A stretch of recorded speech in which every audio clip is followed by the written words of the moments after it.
Hi, I'm Charlie Oliver, founder and CEO of Tech 2025. Catch me this week on the Jesse T Show.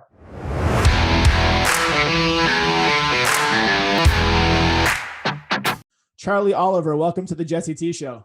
Hey, Jesse, thank you for having me. It's great to be here. I know, it's great to have you here. And we were connected through Paul Spires, a gentleman who we both love, and he's doing great things in the world. And before we jump into kind of that connection, I want to just, again, apologize because when I saw the name Charlie, I assumed that you were a gentleman. And I was like, hey, brother, great to connect. And you're like, I'm a woman. And I'm like, shit.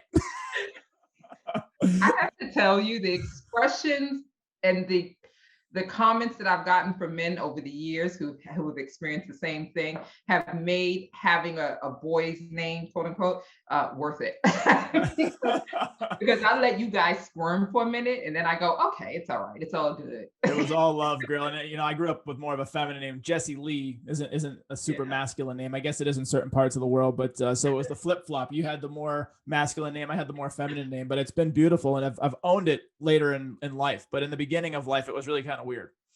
It's weird today. That's why it takes on an entirely different connotation today, because if you say the wrong thing to the wrong person, use the wrong pronoun at the wrong time and the wrong day, it can ruin your career, right? So it's almost, that's why I just say it's all good. It's always been all good. I know who I am.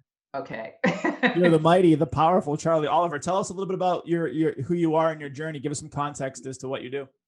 Okay, so I am Charlie Oliver, the founder and CEO of Tech 2025, which is a community and a platform that helps individuals and companies to prepare for the future, the technological future. We focus on emerging technologies like AI, machine learning, 3D printing, XR, all that good stuff. We launched in 2017, initially as an offshoot of my second company, which is called Surfresh Media, which is a digital media strategy agency. And there we focused on technologies too, but through more so social media. So we launched back in 2009, 8, 9. And so we were introducing a lot of the big tech companies, believe it or not, our clients, to sort of the power of social media, right? So the cornerstone of the foundation of my work throughout my years and up into Tech 2025 is about it's about communication, first of all, right? And the tools that you use to communicate effectively.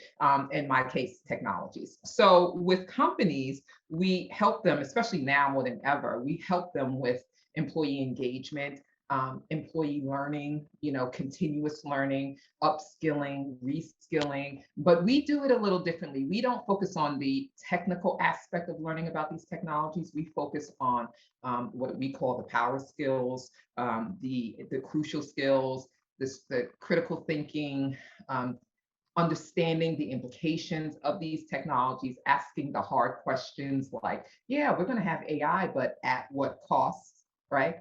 Trying to mitigate the disasters that we've seen, over the past just couple of years as companies have rolled out these technologies. So we specialize in that. I love it. And as an entrepreneur, I've had the privilege of being able to learn from not just my clients, but just our audience, because I'm always doing live events. I'm always talking to people. I always want to know what you think. I've had the privilege of being able to learn from an incredible network of people. So you're one of them now, Jesse. Speaking about Don't let me down. I know. There's a lot to your network that we can connect on a little bit, but like going back to how we were connected through Paul Spires, this guy is an amazing human being, and he saw fit to plug us in together. He's got a great podcast, The New Principles of the P&L, or the New P&L Leadership Principles. I'm butchering the name. Yeah. And he's got a voice made for podcasting. He's got a beautiful face. He's got the golden voice. I interviewed him. By the way, Paul is one of these people who, and if he watches this, he's probably going to blush. But Paul is one of these people who, when you talk about him, everybody who talks about Paul, they all say the same thing. It's like, oh, he's so awesome. He's great. And it's true. He's just a really great guy. And it's so funny because when we initially talked before this podcast, you mentioned to me, I told you how, Paul has been great just in the little bit of time that I've known him.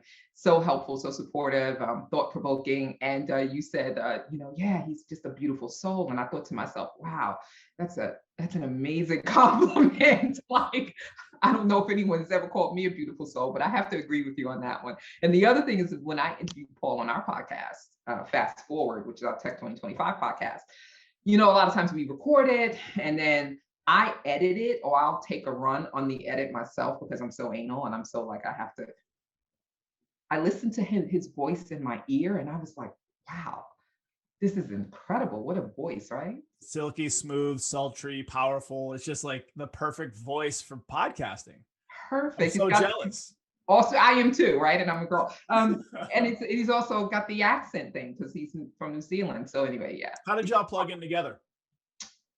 It's the power of connecting through social media. I think what happened, and this has been a few months now, is that he reached out to me. I don't know if somehow we're connected in each other's network, but he asked me, would you like to be on the podcast? And I said, well, let me listen to a few episodes, and make sure it's my thing. And I have to be 100% real with you, as I always would be. I was blown away by his podcast. I was blown away by, it was an immediate yes for me. I listened to several episodes and like you said, it's principles and leadership, right? And it's really easy to sort of throw those words around and you hear them a lot and there's no substance to them anymore, at least the way it's spoken about in context these days. I think people are struggling with that. But when I listen to his podcast, I'm like, wow, this is what we need.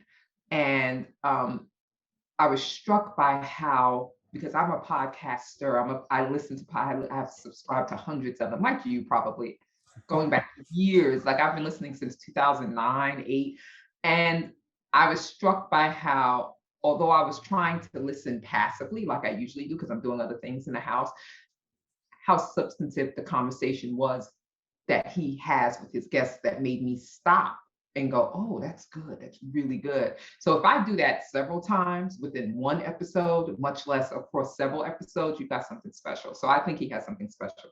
And then when I got back to him, I was like, yeah, I'll do it. And then he asked me questions, which were very thoughtful. So I did an episode with him and the questions he asked me really made me go, wow.